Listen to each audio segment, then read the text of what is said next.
ជំរាបសួរពុកម៉ែបងប្អូនអរគ្នាបាទយើងវិលត្រឡប់មកជួបគ្នាជាមួយនឹងការបង្ហាញនៃវត្ថុមង្គលខ្ញុំដូចជាខានចេញវីដេអូប្រភេទនេះរៀងយូរហើយបងប្អូនបាទប្រធានបទនៅក្នុងថ្ងៃនេះគឺខ្ញុំចង់លើកយករឿងតាក់ទងជាមួយនឹងស្នែងកបីឃ្លីកបក់ធ្លុះពិសេសរបស់ខ្ញុំបាទខ្ញុំលើកយកមកសាកជាថ្មីនេះដោយសារតែមានបងប្អូនខ្លះគឺគាត់អត់ទាន់បានមើលវីដេអូមុនទេហើយវីដេអូមុនហ្នឹងអត់ដឹងថាកប់ទៅដល់ណាបាទខ្ញុំចេញវីដេអូច្រើនពេកបាទអញ្ចឹងថ្ងៃហ្នឹងគឺខ្ញុំចង់បង្ហាញអំពីស្នែងកបីឃ្លៀចបក់ធ្លុះពិសេសផងក៏ដូចជាកាក់របស់លោកគ្រូកែមនីចូលផងតាក់ទងជាមួយនឹងកាក់អាថ័នមង្គលទាំង8ទិសបាទអញ្ចឹងមុននឹងចូលទៅដល់តាក់ទងជាមួយនឹងអាថ័នរបស់គាត់គឺខ្ញុំសូមនិយាយតាក់ទងជាមួយនឹងស្នែងកបីឃ្លៀចបក់ធ្លុះពិសេសរបស់ខ្ញុំបន្តិចទៅបាទនេះគឺជាម៉ូដស្ដេចវេស្សវណ្ណថ្មីបងប្អូនបាទឃើញទេបងប្អូនឃើញទេស្អាតណាស់ពេលដែលយើងស្រោបជាមួយនឹងកាក់សាំងកពួរថ្មីមកគឺភ្លឺស្អាតមែនតើហើយចំពោះការស្រោបថ្មីនេះគឺរៀងថ្លៃជាងមុនបងប្អូនបាទនេះឃើញជាងគាត់ស្រោបមកគឺគាត់ស្រោបស្អាតមែនតើពេលដែលមើលពីមុខចេះទៅគឺអត់ឃើញកែមសងខាងទេកែមគាត់លាក់នៅពីក្រោយនេះគាត់វាយធ្វើម៉ូដបែបលួសស្អាត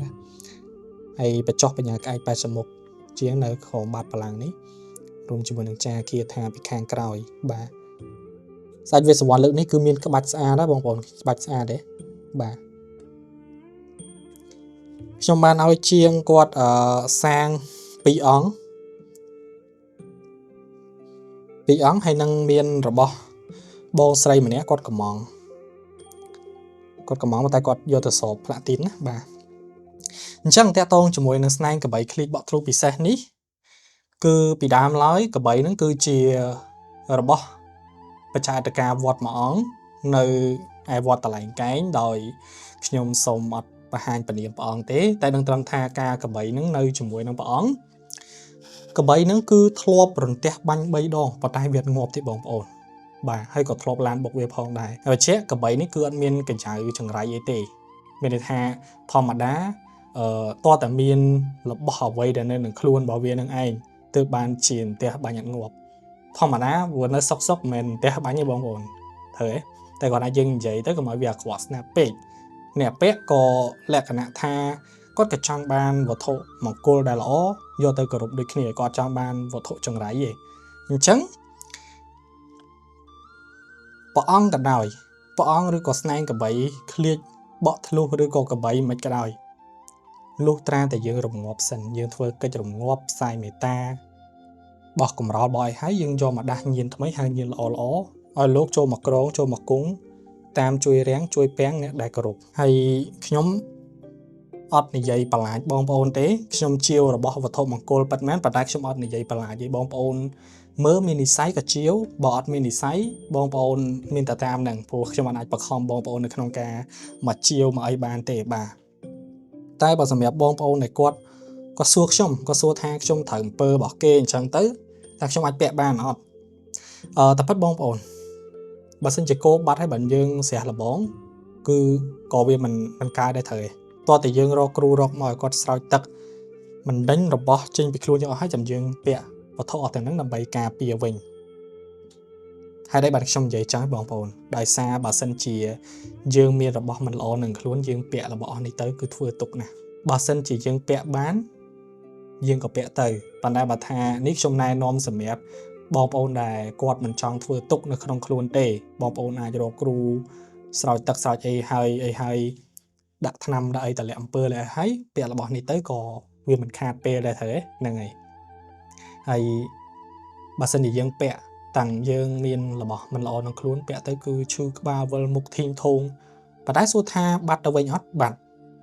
ហើយបើសិនជាយើងទ្រាំបានរៀងយូរទៀតយើងនៅតែបន្តពាក់រហូតរបស់ហ្នឹងគឺចេញពីខ្លួនយើងហើយដោយតែខ្ញុំបញ្ជាក់បងប្អូនអញ្ចឹងបាទហើយកបីប្រភេទនេះកម្របងប្អូនប្រភេទកបីផ្ទះបាញ់3ដងងាប់ហើយឡានបុកអត់ងាប់ទៀតហើយវាតៃសាកនៅក្នុងវត្តទៀតបងប្អូនមិនធម្មតាហើយបន្ទាប់មកកបីហ្នឹងក៏ បន្សល់ដល់បច្ចេកការវត្តសពថ្ងៃ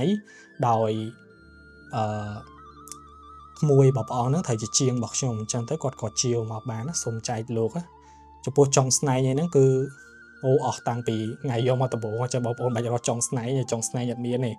ហើយមានតែស្នែងដែលពួកខ្ញុំជាធ្វើខ្នាតប្រភេទស្ដេចវេស្សវណ្ណចេះបងប្អូនហ្នឹងហើយតែនេះក្រាស់ល្អបងប្អូនដែលជាវទៅក្រោយនេះ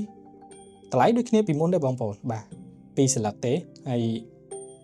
ប្រភេទកម្រចឹងឯងបងប្អូនណាវាមិនសូវជាសមរម្យប្រហែលទេតម្លៃ2សន្លឹកប៉ុន្តែបើសិនជាបងប្អូនជាទាហានចូលមកខ្ញុំបញ្ចុះឲ្យ$10បាទនិយាយទៅខ្ញុំបញ្ចុះខ្ញុំ free បញ្ចុះបញ្ញាកាយ80មុខជាងហើយខ្ញុំ free យកទៅប្រសិទ្ធិជូនទៀតខ្ញុំយកទៅឲ្យរឿនក៏ប្រសិទ្ធិឲ្យចឹងបាទបើសម្រាប់ឪគាត់ថាប្រភេទស្នែងប្រភេទអីចេះស្រួលបញ្ចុះគាត់ថាគាត់ស្រួលបញ្ចុះបើសិនជាប្រភេទកាក់អីចេះគាត់រៀងតឹងនៅក្នុងការបញ្ចុះបន្តិចវាសាររឹងគាត់បញ្ចុះគាត់មានរបៀបបញ្ចុះនៅក្នុងចិត្តរបស់គាត់ហើយខ្ញុំមិនដឹងថាគាត់បញ្ចុះបែបម៉េចតែបើជាយើងរៀនមិនទាន់ដល់ឬក៏យ៉ាងណាយើងក៏អត់ដឹងបាទក៏អត់ទាន់ប្រាប់អញ្ចឹងខ្ញុំដឹងតែកន្លែងណាដែលគ្រូគាត់ធ្លាប់ប្រាប់ទេបាទនេះគឺជាកាក់របស់លោកគ្រូកាមនីចោតកាក់នេះធំមកបងប្អូនធំប្រើបាន100គុណបងប្អូនប្រើបាន100គុណទាំងការពារពិជ័យសង្គ្រាមខាងស្នេហ៍ខាងការពារអំពើពន់មុនខ្មៅបាទឥឡូវយើងសារយកមកធៀបជាមួយនឹងសាច់វេស្សវណ្ណដៃ4ឃើញធំខុសគ្នាឆ្ងាយហើយតម្លៃប្រហាក់ប្រហែលគ្នាទេរបស់លោកគ្រូហ្នឹងគឺរៀងថ្លៃជាងខ្ញុំហើយបងប្អូនមានជំរើសនៅក្នុងការចាក់ទៀតមានប្រភេទ5ធាតុមានប្រភេទស្ពាន់ចាស់ហើយនិងស្ពាន់សម័យគឺជាប្រភេទស្ពាន់ខ្សែភ្លើងយើងនឹងឯងបងប្អូនហេតុអីបានប្រភេទ5ធាតុឬក៏ស្ពាន់ចាស់គេរៀងពិបាកចាក់ជាងដោយសារតែរបស់ហ្នឹងចាស់ហើយដល់ពេលយើងចាក់10ខូចអស់ហើយ3ឬក៏2អញ្ចឹងតែបើប្រភេទស្ពាន់សម័យគឺស្រួលចាក់ជាងគាត់ថាគាត់ស្រួលចាក់ទាំង10បានទាំង10គេងាយស្រួលចាក់ជាងហើយតម្លៃគួរសមជាងបាទបងប្អូនសួរទៀតថាហើយស្ពាន់ចាស់ស្ពាន់សម័យហើយ5ធាតុហ្នឹងខុសគ្នាបែបម៉េចហ៎វាខុសគ្នាបងប្អូនខុសគ្នាគាត់ថាវាខុសគ្នាត្រង់ប្រភេទធាតុកម្ររបស់គេបាទខុសគ្នាត្រង់ធាតុកម្រហ្នឹងឯងអញ្ចឹងមិនខ្ញុំនិយាយតាក់ទងជាមួយនឹងកបីឃ្លីកបក់ធ្លូពិសេសហ្នឹងត្រូវឯងបងប្អូនហ្នឹងឯងអញ្ចឹងសង្ឃឹមថាបងប្អូនដែលគាត់អត់ទាន់បានស្ដាប់ទេគាត់បានដឹងអំពីប្រវត្តិដ៏អស្ចារ្យរបស់កបីហ្នឹងមូលហេតុដែល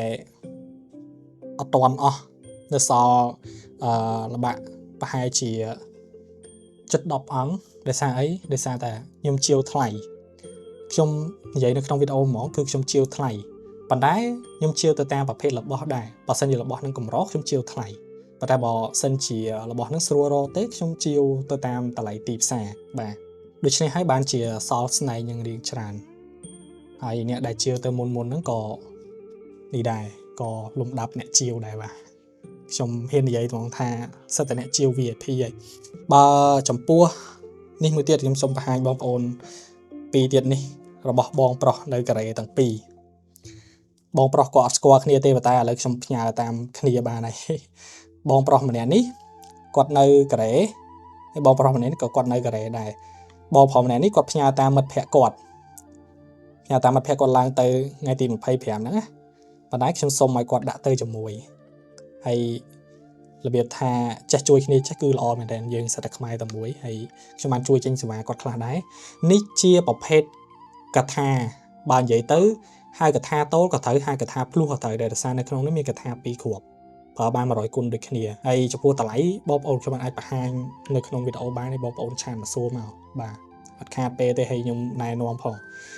ខ្សែនេះប្រភេទ100គុណហើយគាត់ដាក់បតោងហ្នឹងជាប្រពុតឈ្នះមាសាងពីកបីខ្មៅបក់ធ្លុះទាំងពីរមកបងប្អូនបាទហើយបើសិនជាបងប្អូនមានជាកថាតូលឬក៏ប្រភេទកូនសង្កត់អីផ្ទាល់ខ្លួនដែលជាសតាំងពីចំនួនចាស់ឬក៏សល់ពីដូនតាមកចង់ឲ្យពួកខ្ញុំស្រះអំបោះចេះឲ្យក៏បានដែរស្រះអំបោះ9ចឹងយើងមានទទួលស្រាក់ដែរចឹងណាបាទហើយនេះបោះបងតាហ៊ាននៅជួរមុខខ្ញុំបញ្ចុះតម្លៃឲ្យគាត់បាន$10ដែរ អូ free ច្រើនណាស់បងប្រុសម្នាក់នេះក៏យកប្រពុតឈ្នះមាបងប្អូនខាងបច្ចេកសង្គ្រាមត្រូវហ្នឹងហើយអូភ្លេចប្រាប់បងប្រុសនៅកូរ៉េនោះគាត់យកជាមួយនឹងខ្សែដៃរឿនដែរខ្សែដៃអាឋានបាតកធំប្រើបាន100គុណដូចគ្នាអូសិតតែពិសេសហើយចំពោះកថានេះខ្ញុំធ្វើចែក fan ចំពោះ fan ណាដែលគាត់អាសា share អាសាអីនេះខ្ញុំមកបានម្នាក់ឯងខ្ញុំឃើញម្នាក់ឯងហើយក៏ខ្ញុំបានប្រកាសដែរអញ្ចឹងបងប្អូនជួយ like ជួយ share ឲ្យច្រើនទៅខ្ញុំចំណាំមុខអីបងប្អូនបាច់ comment ណាបងខ្ញុំចំណាំខ្ញុំជួយ share ជួយបងរហូតបងឲ្យខ្ញុំបងប្អូនខ្លះគឺអត់ដែរជួយ share ទេប៉ុន្តែពេលដែលខ្ញុំផុសវីដេអូអញ្ចឹងគឺដឹងតែគាត់ចូល comment ហើយគឺខ្ញុំចំណាំមិនមែនខ្ញុំអត់ចំណាំទេខ្ញុំគ្រប់ like គ្រប់ share ហ្នឹងខ្ញុំមើលទាំងអស់អញ្ចឹងបងប្អូនបោកខ្ញុំអត់បានទេបាទតែប៉ុន្តែកថានេះតតែកំងបានមានបងប្អូនហើយបងប្អូនអាចកំងបានដូចគ្នាថាចង់បានអាឋានអីគឺយើងធ្វើអាឋាននឹងឲ្យដោយអាឋានបានកធំអាឋានសាកានេះត្រង់ក៏បានដែរខ្ញុំឲ្យគាត់សាងឲ្យខ្ញុំយកទៅឲ្យជាងគាត់ស្រាក់របស់ឲ្យបាទវីដេអូនេះរៀងវែងតិចបងប្អូនដោយសារតែមានរបស់ច្រើននៅក្នុងការបង្ហាញពួកស្អែកនេះខ្ញុំត្រូវឡើងយកទៅឲ្យគាត់ប្រសិទ្ធិទាំងព្រឹកខ្ញុំមកវិញពេលថ្ងៃអញ្ចឹងពេលងាយខ្ញុំដាក់ផ្ញើជូនបងប្អូនហើយរបស់ច្រើនមែនតើអត់បានថតហ្នឹងហើយនេះគឺជាព្រះអង្គឧបគុតបច្ចុប្បន្នបងអូននៅសល់មួយសល់ព្រះអង្គសោបកសិង្ហបុរីដែរសាងពីក្លឹមមានបញ្ចុះបញ្ញាក្អែកទាំងអស់ហ្នឹងបងប្អូននៅក្នុងបានបលាំងឲ្យតែព្រះអង្គអត់តែប្រភេទលោហៈទេលោហៈខ្ញុំបញ្ចុះអត់កើតហ្នឹងហើយបើនេះជាសាច់វេសវណ្ណសាងពីកបីខ្មៅបត់ធ្លុះបងប្អូនឃើញយើងធ្វើបែបជាស្អាតស្អាតមែនតើបាទអូហើយមួយទៀតបងប្អូនតើតើជាមួយនឹងកាក់នេះបងប្អូនចង់ដឹងអំពីអនុភាពច្បាស់ឆាតទៅសួរលោកគ្រូកាមនីជុកផ្ទាល់ច្បាស់ហ្មងគឺគាត់រាយរាប់ប្រាប់បងប្អូនទាំងអស់ហើយចាំខ្ញុំដាក់ QR Telegram របស់គាត់នៅខាងលើនេះគ្រូខ្លានោះរបស់គាត់ហើយចំពោះ Telegram នេះគឺរបស់ខ្ញុំអញ្ចឹងខ្ញុំនិយាយនៅក្នុងវីដេអូនេះតែម្ដងតាក់ទងជាមួយនឹងអាឋានទាំង4កាក់អាឋានបាតទលេសាបអាឋានបាតភ្នំ